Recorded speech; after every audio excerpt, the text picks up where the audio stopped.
Lagi heboh nih Sumeko Lovers tentang cinta beda agama. Bener nggak sih?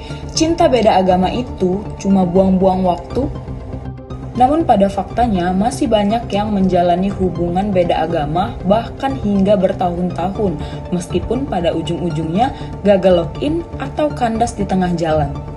Seperti pasangan yang hits pada zamannya yaitu Chico Jericho dan Laudya Chintya Bella yang sempat menjalin hubungan beda agama 5 tahun lamanya.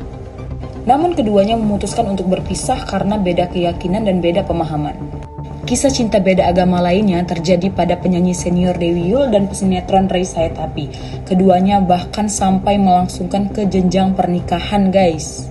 Menurut konfirmasi dari Dewi Yull, pernikahannya dengan Ray memang tidak direstui oleh keluarga besar. Namun Dewi Yull juga mengkonfirmasi bahwa ternyata Ray sudah masuk Islam setelah mereka melangsungkan pernikahan. Hingga setelah 23 tahun bersama, mereka akhirnya memutuskan untuk berpisah. Tapi guys, seperti yang kita ketahui bahwa tiap-tiap agama memang tidak menganjurkan untuk kita menjalin hubungan beda keyakinan, apalagi sampai ke jenjang pernikahan. Ketua MUI menyatakan bahwa pernikahan beda agama ini jelas ditolak oleh sistem hukum di Indonesia.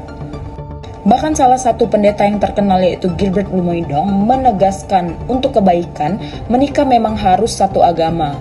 Nah, berarti sudah jelas cinta beda agama memang tidak dianjurkan, guys. Jadi jika memang sudah beda, kenapa harus dipaksakan? Gimana nih menurut Sumeko Lovers? Komen ya.